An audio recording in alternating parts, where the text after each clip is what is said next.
Yeah, perfect. Okay, so have you started to record, Kate? Okay. Okay, so thank you everyone for coming today, and thanks Didier for agreeing to give us a talk. And quick introduction before we start. So Didier Maillat is a professor of English linguistics at University of Freiburg, and Didier has been exploring various context-dependent aspects of meaning. And he has been publishing extensively on topics in pragmatics, such as deception, argumentation, commitment, and so on. In Didier's most recent work, he looked at manipulative discourse, understood as deceptive use of language, where he focuses specifically on invalid arguments and mechanisms that govern their interpretation and acceptance. In this area, Didier has researched fallacies and the impact of cognitive biases on understanding. He has also worked on the process needed to disambiguate space, in particular when giving directions. And Didier's research has looked more specifically at production and comprehension processes activated by spatial reference frames. And another line of research he's been doing concerns second language pragmatics, where the emphasis has been on the impact triggered by L2 processing on pragmatic processes.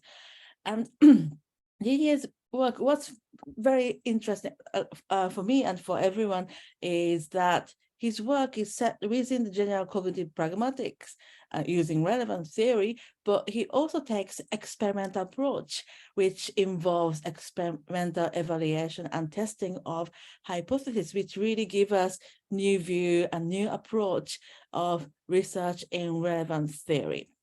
Today, Didier is going to give us a talk titled On the Manifestness of Assumptions, Two Applications for Commitment and Emotions. Okay, so the floor is yours.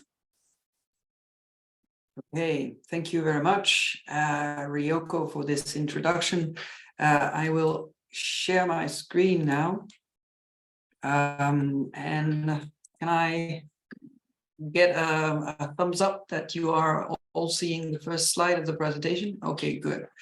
So yeah, I would like to first thank the organizers of the network, Ryoko and Kate, for the very kind invitation to present work in progress. So this is an ongoing research project that I would like to talk about and discuss with you today.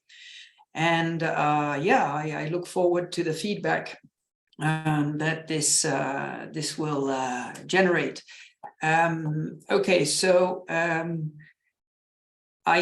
I will start the presentation now. If anything goes wrong technically, just make loud noises because I'm looking at a screen which is not the screen where your heads are. So I might not see you. So the best way to get my attention is to make some noise. Okay. So I just one last thing. 45 minutes is more or less what you told me to aim for. Is this still the case? Yeah, in region. Okay. 45 minutes, and then we have time to discussion. Excellent. All right. Good. So yes, the goal of this presentation is to look at manifestness and specifically look at the main properties that define it, strength and accessibility, and to try and gain some insights into two phenomena that we might call epiphenomena in human communication. That is commitment, regarded as well, the questions related to the pragmatics of epistemic endorsement by the speaker of the information conveyed by her utterance. And on the other hand, the pragmatic effects of emotional states on communication. So two very different things, but related to manifestness, as I will try to argue. So the outline for this presentation is going to take us through first general presentation of the pragmatics of assumptions and specifically the properties of assumptions. And then I will focus on the first property, strength, and related to commitment. before moving to, a discussion of the second property, that of accessibility in connection with emotional states. Okay, so starting with Grice, when Grice decided to turn the focus of pragmatic research onto the construction of meaning via intentions, he also opened Pandora's box in a way, in the sense that from a nicely predictable sentence meaning, he moved to a type of meaning that was exponentially big and difficult to control. And one of the questions that this triggers is how you can keep an open system like this in check. So Levinson tried to list the various elements which enter the calculation of pragmatic meaning in a Gricean model, and he listed 5. On the one hand, there is the content of the sentence. Then there are there's the cooperative principle and the maxims. There is the context in which the sentence is produced. There is some background information. And finally, the fact that knowledge has to be mutual between the speaker and the addressee. So if you look carefully, there's a combination of 3 sources of information in this calculation of meaning. There is coded information in 1, contextually salient information in 3, and stored background information in 4. And as I was arguing before, potentially a very large set of information sources are opened by this type of setup. Okay, so when Levinson discusses the fact that the calculation of meaning has to be kept in check, he points out that the cooperative principle and the maxims in 2 are there to sort of limit the number of options that we have to consider when processing information. He also mentions that mutual alignment is required on all the various components. However, we still have to address the nature of what constitutes contextual and background information. And we also have to consider how that information is accessed, what kind of structure is organizing the 2 kinds of information. And this is where I would like to go next. Okay, so if we now turn gradually towards relevance theory, one of the central aspects in the inferential mechanism behind the interpretation of meaning is the fact that the interpretation has to be constrained. And this is what you see in the quotation, the first quotation on the slide here. Given that an utterance in context is found to carry particular implicatures, what both the hearer and the pragmatician can do is to show how, in intuitive terms, an argument based on the context, the utterance, and the general expectations of the behavior of speakers justifies the particular interpretation chosen. What they fail to show is that on the same basis, an equally well-formed argument could not have been given for a quite different and, in fact, implausible interpretation. So the point here is that any given utterance can give rise to a number of interpretations. And one of the key problems for pragmatic theories is to explain how you can zero in on the correct interpretations. For instance, in the 2 examples you have here, the ironic statement, "that was nice," is open to very clearly 2 interpretations, an ironic one and a non-ironic one. And the lexical ambiguity in "I love bats" is also open to 2 interpretations. Now, the context will ensure in the second example that one interpretation of the ambiguous term "bats" in this case, let's say the animal, is more salient than the equally available second interpretation. So what we want to explain is how the convergence of the interpretation process depends on the configuration or the structure of the context set. So we want to look at the internal structure of the context set of the informational base in order to understand this convergence. Okay, I call this organizing the context. So in their effort to organize context, Sperber and Wilson have taken a number of steps.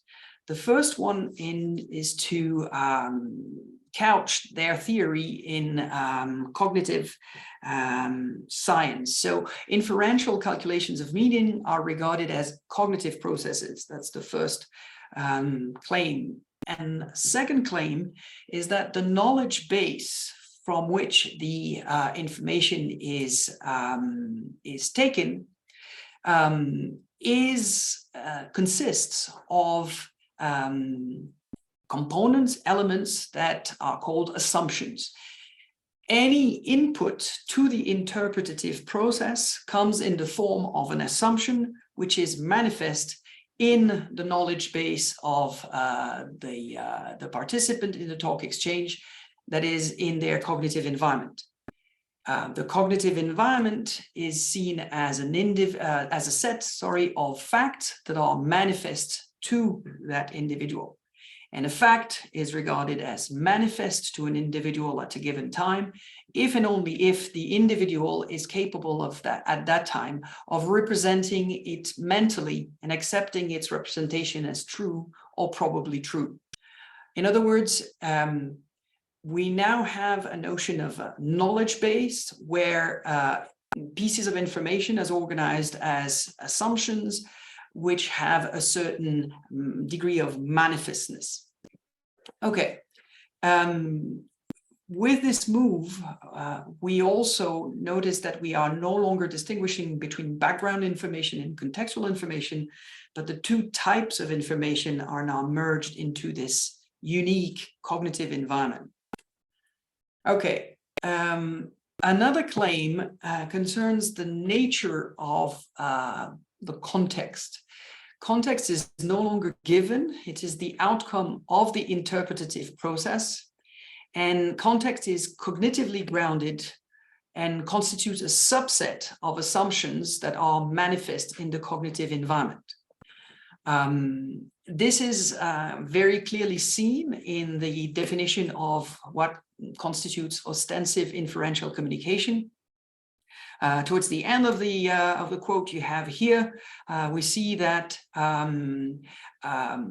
communicator, well, I'll read the whole quote. The communicator produces a stimulus which makes it mutually manifest to communicator and audience that the communicator intends by means of the stimulus to make manifest or more manifest to the audience a certain set of assumptions.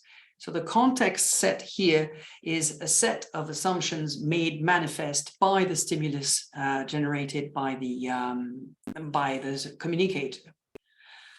Okay, if we move on with trying to get a better understanding of how relevance theory addresses the structure of information and how meaning is calculated, we get to a claim about the gradedness of assumptions. So not only is it the case that certain assumptions are manifest in the cognitive environment of the participant, but these assumptions can be more or less manifest in the cognitive environment. In other words, there are degrees of manifestness, and those degrees of manifestness are a function of several properties of assumptions. I will try to go through some of the quotes where the properties of manifestness are mentioned. The first one, which assumptions are more manifest to an individual during a given period or at a given moment is again a function of his physical environment on the one hand and his cognitive abilities on the other. Human cognitive organization makes certain types of phenomena particularly salient. When a phenomenon is noticed, some assumptions about it are standardly more accessible than others. So I highlighted here the reference to a property of salience and a property of accessibility, which determines the degree of manifestness of a given assumption. In the second quote by Clark, we see that assumptions are also regarded as more or less manifest. If you think it's probably raining because of the sounds you are hearing, then this assumption is manifest to you. If you see the rain, it is more manifest. And I'm particularly interested in what comes in the parenthesis, because better evidenced. In other words, a reference to evidentiality here, which is presented as a factor that determines manifestness. Okay, so if I try to summarize, we have salience, accessibility, and evidentiality feeding into manifestness. Okay, this might create some confusion regarding what constitutes manifestness, but hopefully, or rather luckily, there are quotations that we can resort to in order to show that the options are not as varied as they may appear. So first quotation here, manifestness depends on two factors: strength of belief and salience. These factors are quite different. One is epistemic and the other is cognitive. And for some purposes, it would be unsound to lump them together. However, we need to consider that joint effect in order to explain or predict the causal role of a piece of information in the mental processes of an individual. So we have narrowed down the properties of manifestness to strength of belief and salience. In a footnote to this particular quotation, Sperber and Wilson specify that salience and accessibility, I quote, refer to the same property. So we're left with two properties: strength on the one hand, and then salience / accessibility. And it is on that basis that I wish to carry on. So the main job, or the main function of these properties is to provide us with a means to zero in on the correct interpretation in the problem that was raised earlier. In other words, to limit the context set and to impose an ordering relation inside the context set. By doing this, the notion of manifestness through its two properties ensures that the interpretative process converges. All right, so the role played by manifestness is quite visible in the definition of the relevance theoretic comprehension heuristic, which is said to follow a path of least effort in computing cognitive effects and consider interpretations in their order of accessibility, start and stop when the expected level of relevance is achieved. In other words, degrees of manifestness result in an ordering relation between assumptions in the cognitive environment of the participants. So they create a structure that allows the comprehension heuristic to converge. Right, so with this behind us, we can now try to formulate a sort of research agenda for the remainder of this presentation, which is to look beyond the comprehension heuristic in order to investigate some indirect theoretical insight that can be gained from the claims made about the two properties. So what can we understand through these properties of accessibility and strength, which are said to apply to all the assumptions found in the cognitive environment? Okay, so starting with the notion of accessibility, what I would like to do before looking at those possible insights is to make sure that we agree on what we refer to when we talk about accessibility. So accessibility is described by Sperber and Wilson as a form of relative cognitive activation of assumptions in one's cognitive environment. Specifically using a quotation here, accessibility works as a result of some kind of habituation. The more a representation is processed, the more accessible it becomes. Hence, the greater the amount of processing involved in the formation of an assumption, and the more often it is accessed thereafter, the greater its accessibility. In other words, accessibility is the result of the processing history of a given assumption. Okay, so that's for accessibility. If we now turn to the second property that determines manifestness, i.e. strength, as I already argued, strength is an epistemic notion that marks the degree of confidence with which a given assumption is held. So the ability to judge an assumption as more or less likely to be true is to be explained in terms of a non-logical property of assumptions. I'm quoting here Sperber and Wilson, who carry on with an explanation that the initial strength of an assumption may depend on the way it is acquired. For instance, assumptions based on a clear perceptual experience tend to be very strong. Assumptions based on the acceptance of somebody's words have a strength commensurate with one's confidence in the speaker. The strength of assumptions arrived at by deduction depends on the strength of the premises from which they were derived. Thereafter, it could be that the strength of an assumption is increased every time that assumption helps in processing some new information, and is reduced every time it makes processing of some new information more difficult. In other words, strength marks the epistemic value assigned to an assumption. Okay, so with these two main properties defined, we can now turn to the kind of applications I would like to put them to that are not directly related to the comprehension heuristic. So I want to use manifestness in other contexts. Right, so starting with strength, I would like to link strength to the notion of commitment. And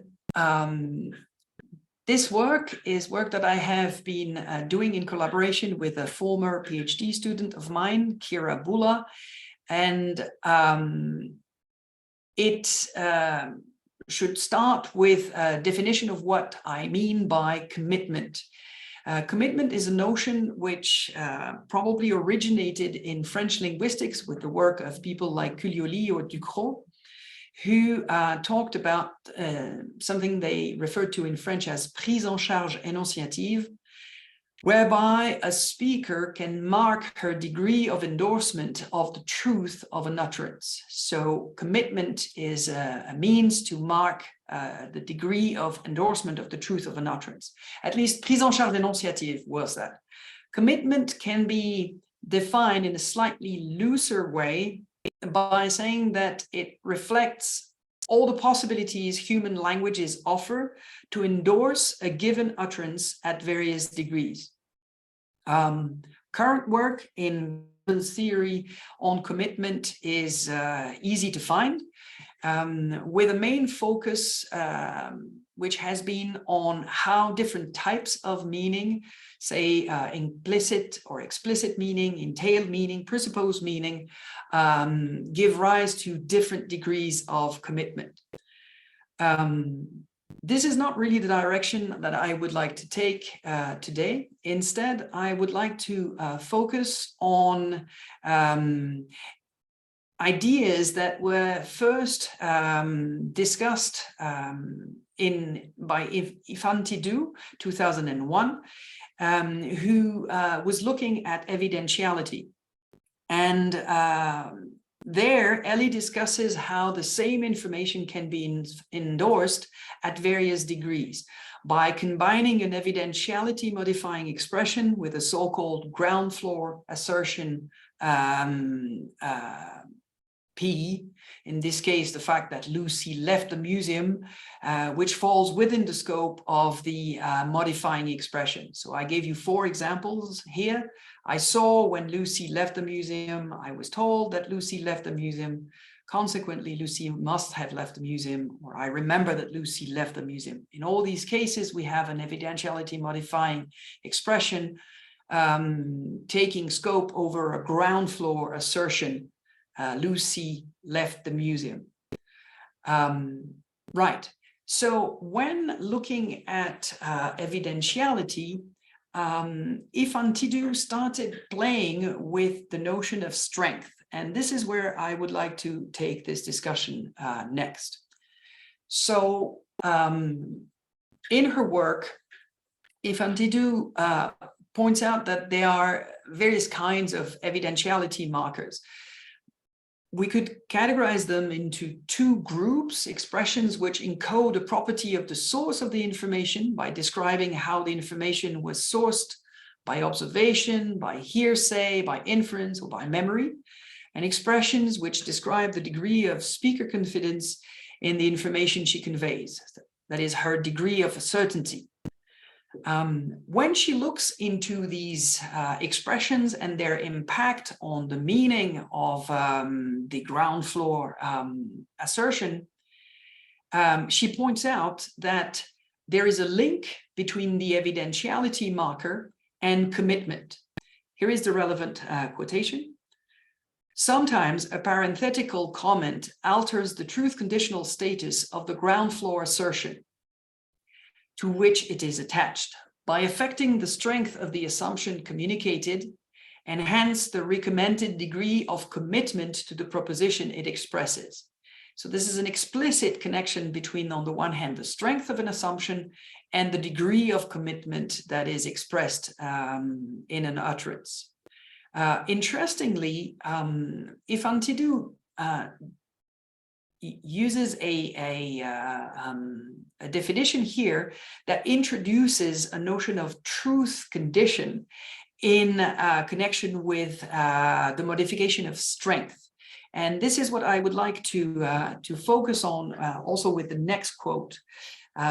In that next quotation, she discusses the kind of effect that a marker like clearly can have on the strength of an assumption. And she sees that as an effect changing the truth conditions of the embedded clause.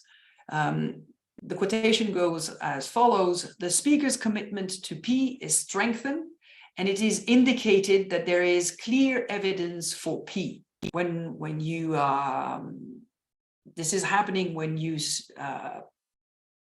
embed you embed an assertion P into an expression that starts with clearly. So carrying on, we might call the commitment strengthening evidentials strong evidentials. The truth conditional status of the utterance is altered because the range of falsifying evidence is altered.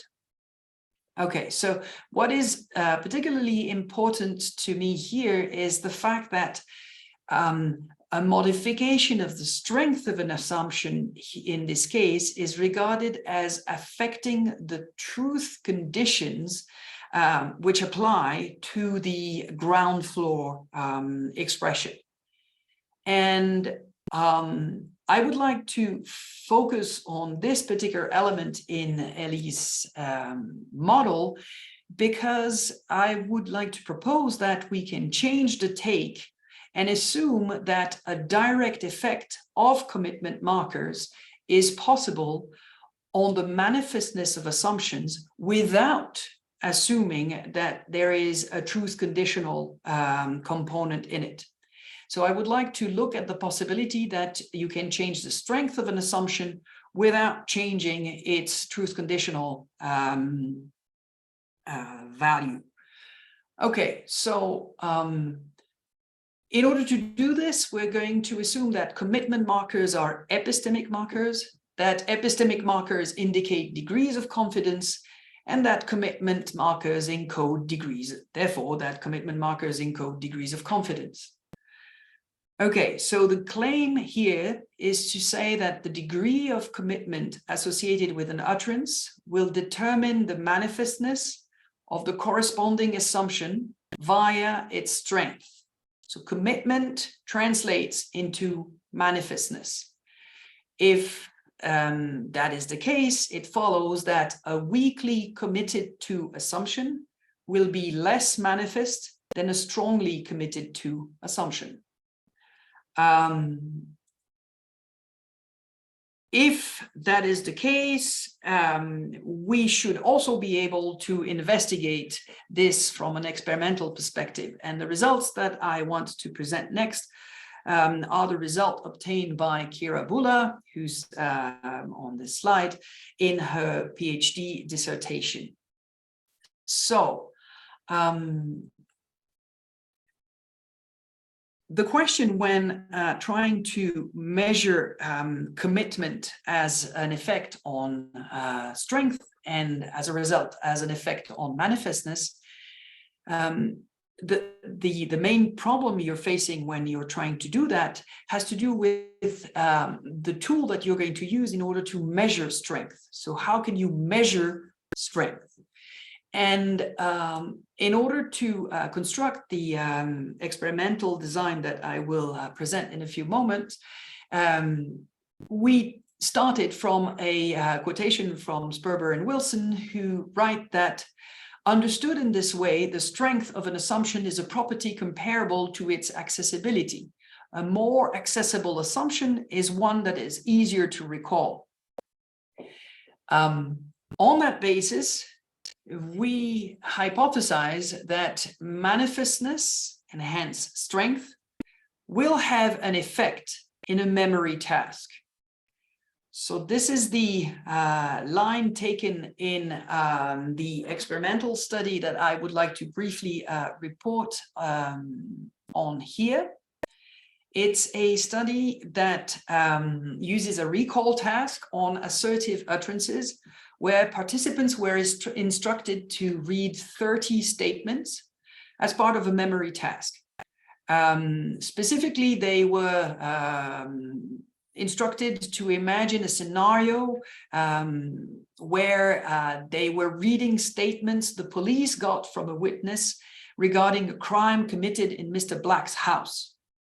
And that they had to, that there will be a memory task linked to these statements. The statements would include things like, I know that Mr. Black called his old mother. The manipulation we did was a manipulation in which 3 levels of commitment markers were used. So for instance, I know that Mr. Black called his old mother is a high commitment marker, but we also had weak commitment markers, things like, I think that Mr. Black called his old mother, or also markers that indicated no commitment whatsoever. The ground floor statements, in this case, Mr. Black called his old mother, were rotated across all 3 conditions in 6 lists. And following the presentation of these 30 statements, the participants had to take part in a recall task. The target items in that recall task were the very same statements, except for the last word in the statement that was either the correct word, so in our case the word mother, or a wrong word, in this case father. And participants were asked to evaluate whether they had seen that statement or not before, whether that statement was correct or not. So that experiment was carried out with 133 English-speaking online participants using mTurk. And the results we got were in line with our hypothesis. In other words, there was a predicted trend in the accuracy score related to the degree of commitment marked in the statements. As you can see in the graph here, the low commitment markers had a lower accuracy in the recall task than items that had a high commitment marker. So that effect was tested statistically and found to be significant for high commitment markers on the accuracy measure compared with low commitment markers. Right, so what we can conclude from these results is that they constitute a first experimental result to provide evidence that manifestness through strength can be regarded as a marker of commitment. And that's from a methodological point of view. From a theoretical perspective, they also show that a hearer records the strength of an assumption when it gets added to the cognitive environment. And that strength, or level of strength, affects its manifestness and the performance in the recall task.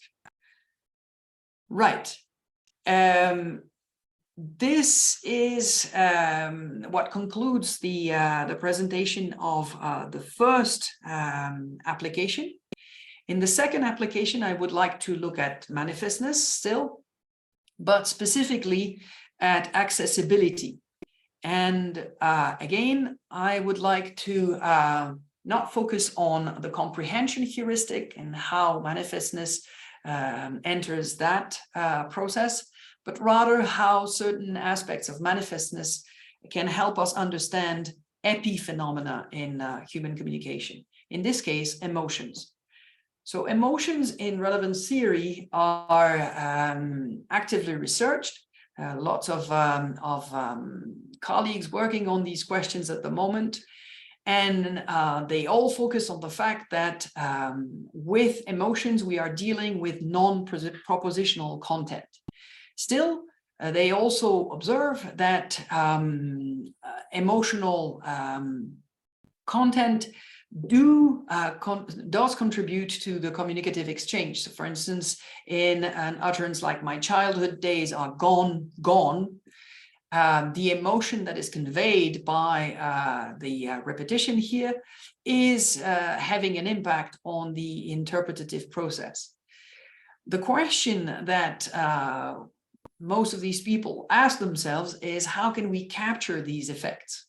And I would like to follow a path here that was initiated again by Sperber and Wilson when they talked about impressions or wrote about impressions. In this case, what happens when somebody is sniffing the seaside air when opening the window of their hotel room? They write, what we are suggesting is that an impression might be better described as a noticeable change in one's cognitive environment, a change resulting from relatively small alterations in the manifestness of many assumptions, rather than from the fact that a single assumption or a few new assumptions have all of a sudden become very manifest. In other words, an impression, which I will take to be another form of non-propositional content akin to emotions. An impression is triggering an effect in terms of manifestness. This line of thinking is not completely incompatible with a different approach formulated, for instance, by Wharton and Stray, who use Diane Blakemore's work to claim that emotional expressions function like procedural expressions in guiding the inferential process. So there's a procedural approach to what an emotion does in a communicative exchange. Okay, for all of these researchers, one of the key problems we face with emotions in a pragmatic model has to do with the type of effects that are triggered by emotional states. So Wharton and Stray, for instance, emphasize that the effects that are triggered are non-propositional, and they do not qualify as standard positive cognitive effects. So how would you account for the type of effects that an emotional state triggers within a relevance theoretic framework? Some options that have been considered here include the creation of new effects, like in this case, a positive, affective, or emotional effect. These effects can be described as powerful boosters for the search for relevance insofar as they dramatically facilitate the identification of what is worth being attentive to. So they are non-cognitive effects which have an impact on the cognitive effects that are relevant to the comprehension procedure. Example, an example that is, if I remember correctly, due to Wharton and Stray. Would you care for some oysters? Answer, for dessert? Yuck. In this case, the expression of disgust can be regarded as having an affective effect that facilitates the retrieval of the implicature, no thank you, when interpreting the utterance for dessert. Right. So, based on these initial proposals, the new proposal that I wish to put forward in this talk is to think of emotions as having a cognitive dimension to the extent that they would influence the relative manifestness of assumptions in the cognitive environment. In other words, to propose an accessibility-based account of emotional effects. In this view, an emotional state has a cognitive effect on the manifestness of assumptions. It corresponds to a reordering of assumptions by modifying their accessibility. This would explain why emotional state can function as attractors of attention, which is a notion that was developed by Saussure and Wharton. When interpreting the emotion of the speaker, they have a procedural impact in facilitating the selection of the appropriate set of assumptions by boosting mind reading. It's not the only application that this type of approach to emotions could have. If we think of emotions as having an impact on manifestness, we could also explain the effect emotional states have in other communicative circumstances. So for instance, when a speaker is triggering an emotional response in the hearer, there are cases where a speaker can induce an emotional state in the hearer in order to make certain assumptions more manifest to him. I tried to construct such an example. Imagine that the speaker and the hearer here are near a very old rickety bridge that threatens to fall apart. It crosses a river, and the speaker does not care about the hearer's well-being, but does not want the hearer to cross the bridge. At that point, the speaker says, "This is a very old bridge," trying to induce fear in the hearer. Arguably, in the kind of account that I try to push for here, this will make the assumption that I should not cross the bridge more manifest in the hearer's cognitive environment. In other words, induced emotions can be used to actively modify the relative manifestness of assumptions in the hearer's cognitive environment. Okay, this takes me to my conclusion. I think that this is about right in terms of timing. So what I've tried to do in this presentation is to investigate how accessibility and strength, which capture some aspect of the properties of assumptions and determine manifestness, how these two properties can be put to work to address other theoretical issues in pragmatics. And specifically, I try to show that the notion of strength can help us understand commitment phenomena, and I've provided experimental support for this type of approach. And finally, I've tried to argue that accessibility can be advantageously put to work in order to find a cognitive dimension to emotional effects. And that's it for me. So thank you very much.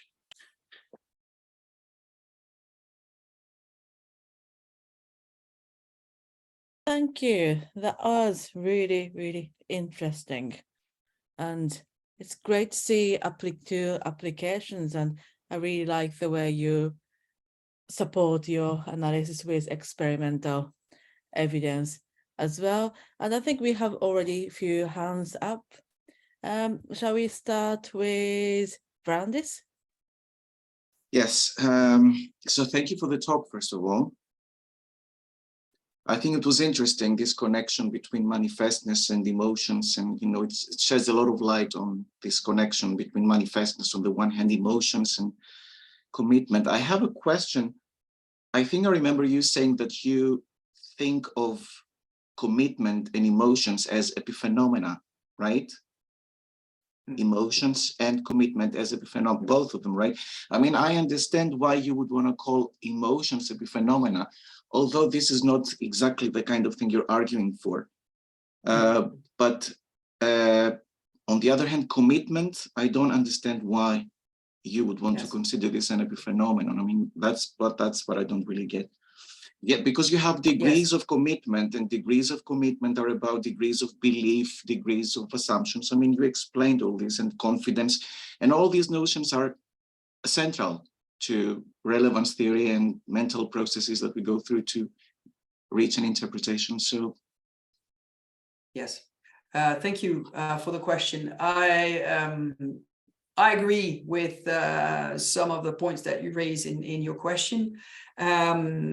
I call them epiphenomena mostly because I wanted to take manifestness outside its main area of application, which is within the comprehension procedure. And I thought that both commitment and emotions were sort of less directly central to the comprehension procedure. I'll try to give you an example for commitment, which, as you said, is perhaps less clearly an epiphenomenon than emotions. Commitment is something that is determined, as I pointed out in one of the slides, by evidentiality markers, but not only. Commitment is also something that is going to be affected by, for instance, the assessment of the source of the information. So, for instance, if you trust someone, or if you have reason to doubt that they are telling the truth, or if you have reason to doubt of their authority as a source, this will lower the degree of commitment that you might have in the interpretation of the utterance. These phenomena, I would say, are less central and therefore epiphenomena. But I also don't think that anything crucial is linked to this particular label. I don't know if I've answered your question. To a certain extent, I think you have. I think, though, that even if you want to disassociate manifestness from commitment, because I think that's basically what you're trying to do, I don't really think you want to say that commitment is epiphenomenal. I mean, you said it yourself, that, I mean, you quoted Ifandil on that, and you said it yourself, that degrees of confidence or degrees of certainty can affect the truth conditions of a ground floor statement. So if that is the case, then that's not an epiphenomenal issue at all. But I think this. Yeah, just to be clear, the claim about the truth conditional impact of strength is a claim that is made by Elie Infantidou, not a claim that I wish to endorse in this particular approach. Yeah, I'm not saying that there is no truth conditional effect triggered by commitment phenomena. What I'm saying is that if you want to look at strength as affected by evidentiality markers, you don't necessarily need to posit that there is a truth conditional effect. That is, strength can have an effect that is solely expressed in terms of manifestness. Yeah, okay. The one last thing is that I think we should make a distinction. I don't know if we're missing this distinction between, you know, the speaker and the hearer. I think it's the speaker basically that demonstrates commitment to a proposition when they speak, not the hearer.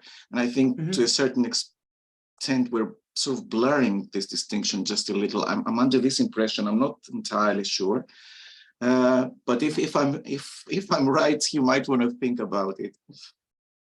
Okay, so I'll thank you for this. I will refer you to the paper I co-authored with Kira in 2017, where we look at these questions and we discuss the fact that commitment is indeed something that a speaker can do, but is also something that a hearer has to pay attention to. So we distinguish between speaker commitment and hearer commitment. But thank you. Yeah. Well, thank you very much. Yeah, and we have Billy with hands up. I think I had a couple of reactions that were kind of picky, pedantic thoughts, but I'll ask you about them. One is when you're talking about, and it relates to what you've just been talking about, when you talk about things like degree of commitment determining manifestness, I'm guessing determine is too strong, and that you probably want to say something like affect, because as you've just said, other things are involved in affecting these things. Yeah. So that's probably, yes. And the second one is related but similar, which is when you said people will record the strength of assumptions. I'm guessing that you probably want to say something like, I actually wondered whether you would say something like, the strength of things will be manifest to a certain extent. Because it might be very strongly, it might be really manifest to me that this is something that's really strong. Or I might not be paying that much attention, and I've still got some vague memory of the, you know, how it came to me. Yeah, so two elements in your question. First one, does it determine, to the extent that there are two properties behind manifestness, then yes, just the one property cannot determine manifestness on its own. And to the extent that there are various parameters that can bear on these two properties, then yes, only one particular, I don't know, evidentiality marker, for instance, cannot determine manifestness for the utterance. So yes, I agree with you.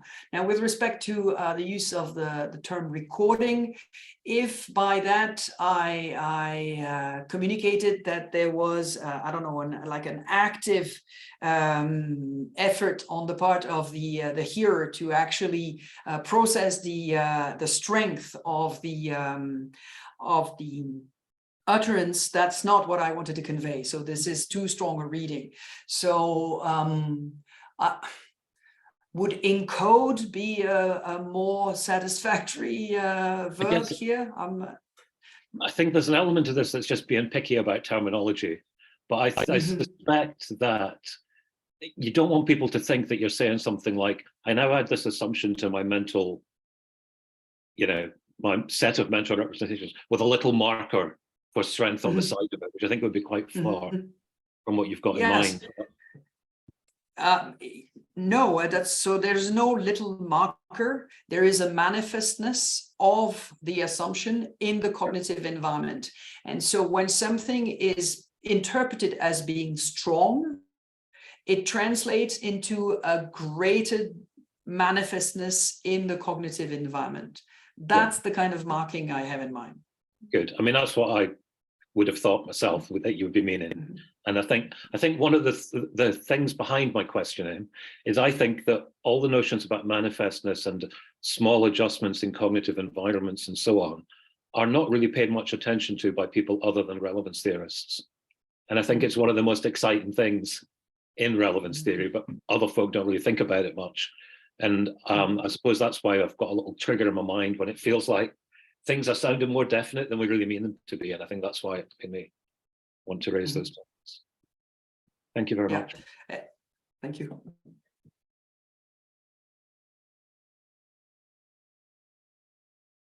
Thank you. We got Tom with hands up. Hello, Didier. Nice to see you. Hi. Nice to see you too.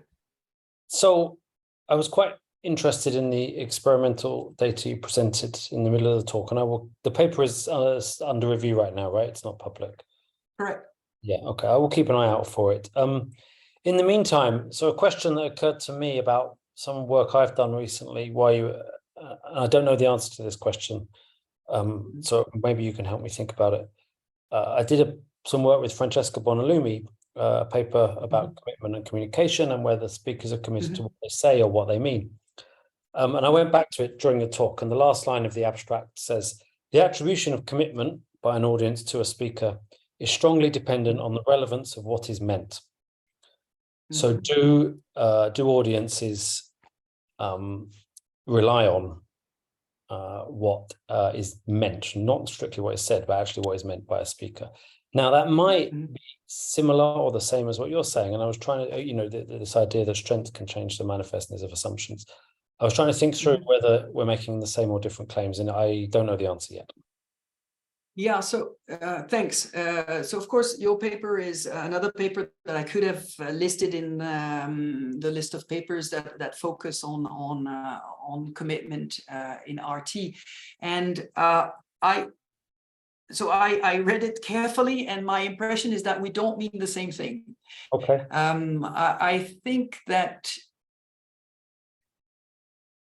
I think that the focus on strength is not equivalent to your focus on relevance, as you described it. But I can't be a lot more specific than that because it's been a while.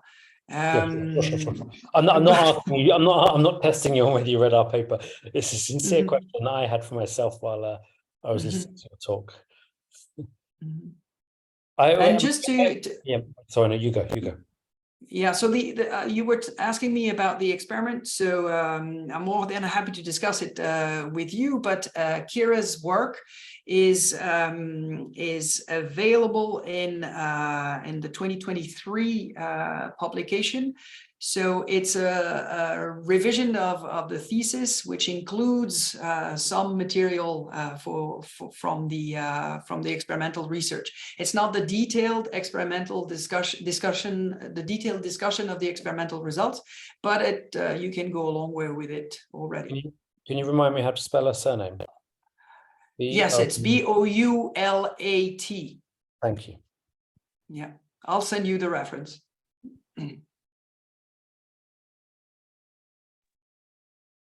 Okay, do we have any other comments or questions? Billy? I'll come in again if nobody else has got one. It struck me, I missed a little bit towards the end of your talk, so you might have spoken about this a bit, but it occurred to me when you're talking about the emotion, when you said there's a cognitive dimension in that it can affect manifestness, I thought that makes complete sense to me. But I wondered if maybe Saussure and Wharton actually intend that as well. So it might not be something different from what they're thinking of. But my question is about applications in teaching, because it seems to me that when you talk about that, it fits really well with what anybody who's been a teacher knows, which is if you make your students feel really good about themselves while you're talking about what they're saying, they're much more likely to develop and enjoy the course and learn things. And that seems to me to fit with what Tom was just saying about the relevance of what is meant as well. If I tell you proposition X and I tell you proposition X with something that triggers a positive emotional response in you because I tell you it like this and say, oh yeah, you know, that would fit in, wouldn't it? It would be. Yeah, but can I talked quite a bit about their approach to what they call positive affective effects with Tim in particular. And Tim doesn't like the idea of seeing a cognitive effect in emotions. So this is a point where we disagree. And I was trying to bring back an emotional effect into the realm of cognitive effects by arguing that that manifestness can be the entry point to a cognitive effect of emotions. So that was the line. Relevance. Yeah. One thing I was thinking about when you asked your question, would the notion of changing the accessibility of assumptions applies equally well to positively balanced emotions and negatively balanced emotions. Sure. So is this a problem for your example or not? No, I mean, I guess what I'm thinking of, because I have been thinking a lot about pragmatics and teaching and learning recently. And I think all of us have our own sort of teaching philosophy and the sort of things we try to do. And one of mine is to try to make students feel really good. So they feel like, oh, I love everything you said today and it's all great. But another is to trip them up and make things difficult. And that's partly because it fits in with your thing about negative. So like, if you say something to me and make me feel really bad, I'm probably going to remember it quite well. But if you say something to me and make me feel really good, I'm probably going to remember it quite well. So I think the positive and negative valence probably, both of them fit with the sort of rough thoughts I've got in mind at the minute. Right. Yeah. Yeah. I'd love to discuss this further with you. I've absolutely given no thought whatsoever to the link between these phenomena and learning, but I can certainly see that there would be a link, especially in terms of creating the right motivational space in terms of emotions. So yes, I can see the link. But I don't have much more to suggest. Sorry. Thank you. Hey, thank you. I think we are coming to the end of this month's session, but it's been very, very interesting to hear your presentation and everyone's comments and the questions that gave me a lot of things to think about.